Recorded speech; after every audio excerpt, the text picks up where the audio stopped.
supreme chief, for instance, was taken in, as completely corrupted, the way to manage was not humiliating him, but giving him arrow with some poison and tell the guy, go in the night in the forest and do what is necessary on you and disappear.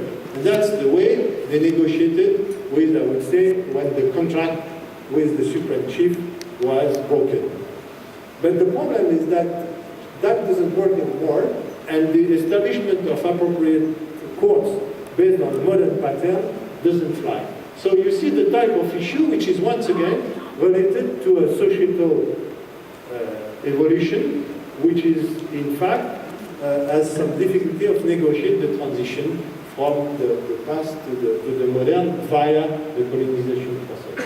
So here are a few lessons that we can have after those three examples. Gradualism in the reform process, the need to adapt to the level of your institutions and your technological capability, the need to build on your societal strengths and to deal with your societal weaknesses in recognizing them, and you have some mindset issues. So I'm not going to spend much more time in other things except showing this, which illustrates the gradualist approach for the reform. And as you can see, it's a bit complicated, but you start with pilot projects, and then that creates self-confidence. Then you get both bottom-up and top-down initiative, because when the government recognize that things are working, they are interested, and they begin to take top-down initiatives to help creating a climate in which the bottom-up can flourish. And then the climate is propice, favorable for major reforms. But generally, that takes 10 to 15 years. But nevertheless, you make it.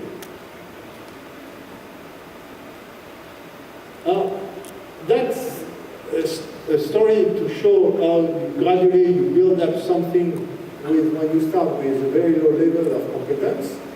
You begin by exploiting non-science technology assets, then you move in manufacturing, notably with support of ADIAT, and then you build advanced innovation systems based on advanced research.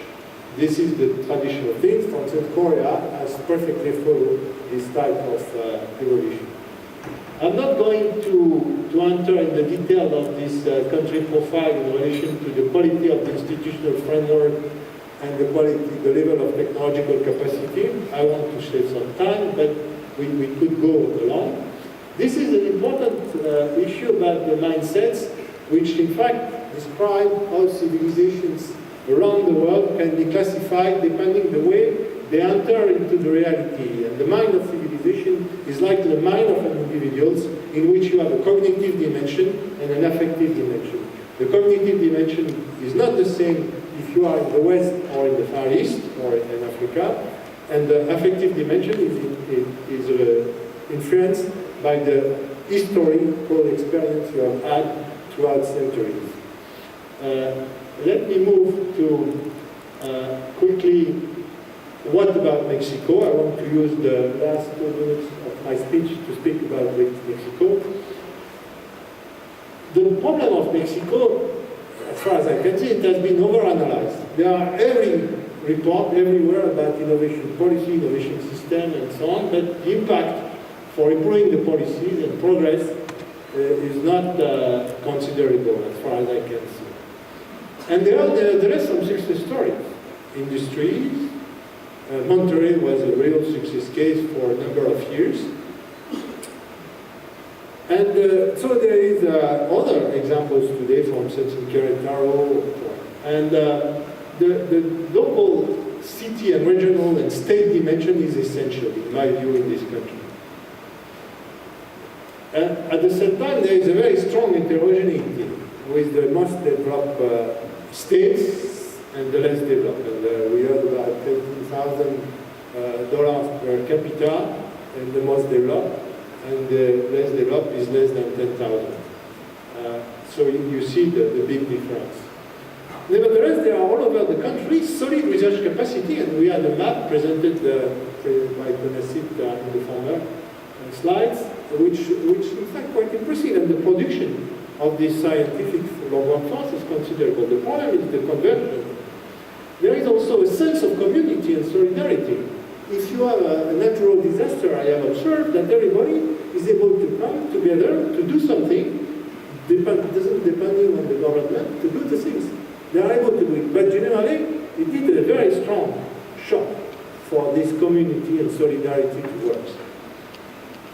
There is another issue, which is very strong dependency vis-à-vis the foreigner, and notably the US, the United States, regarding the manufacturing industries and a lot of activity, including, in fact, some institutional and constitutional dimension, including the fact that you decide, when you change the government and presidency, to have what we call the dépouille system, in which everybody has to leave the job, from the top ministers down to director. But I would think, based on my observation and readings, that the major fundamental issue in Mexico is this difficulty of communication between different groups and the linkage. And this interface issue, this bridge between groups, this capacity of integration, when you don't have the same background, the same interest, is absolutely a roadblock. And that is probably the main reason why the innovation capability of Mexico remains weak. That's the impression I have. And as a consequence, you go towards, as individuals, towards the leadership, the power. And the power might be the head of a gun, it might be the dominating manufacturing economic power in the north, regarding the force for driving the economy. But because there is not this capacity for joining together with different backgrounds, for producing something which is indigenous, locally developed, there is this issue. That's my perspective. Maybe I'm wrong, but it's a question of, I would say, collective self-confidence, which is lost because the difficulty to integrate. And then that leads to a number of issues that you can see regarding university industry, public-private cooperations, inside government departments, and so on. And then there is, in addition, on the top of that, this violence problem, which has spread out and which is capturing the mind energy of many people. And then there is this peculiar political system, which is not so frequent, which is 6-year unique term, which presents some disadvantage, because when a new guy is coming in, you say, oh, what has been done before, forget about it. At the same time, if it's there for just 6 years, it could be very bold.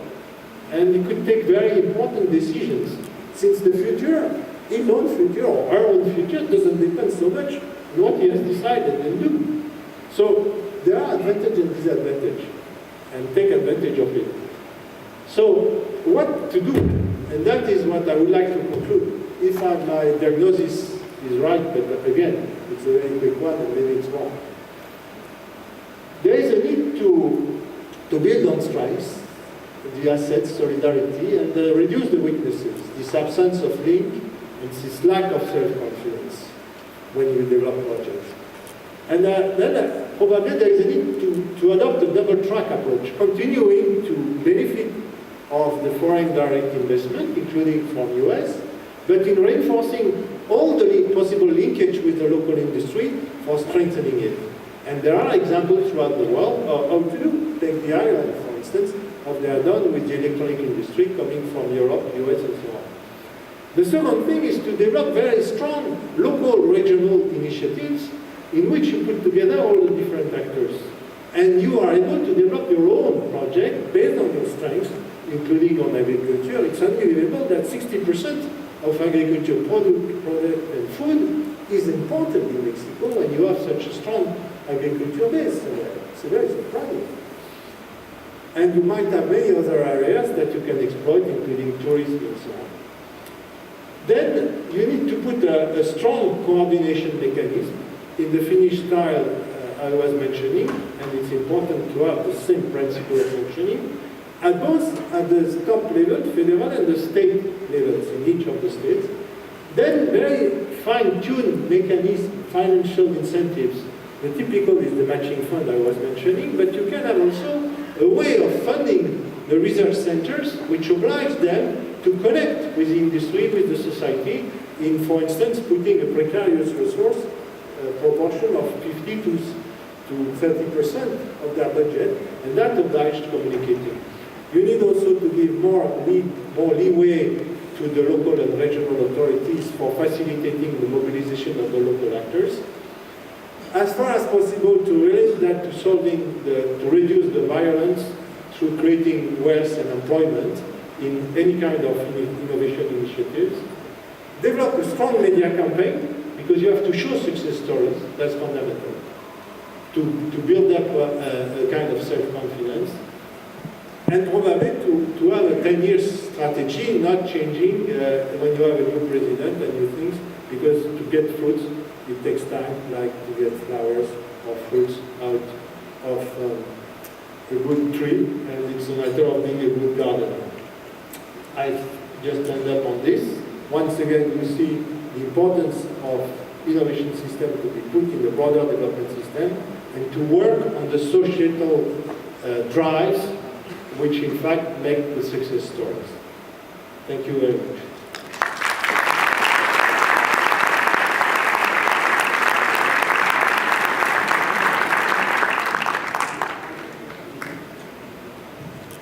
Gracias al doctor Jean-Éric Aubert.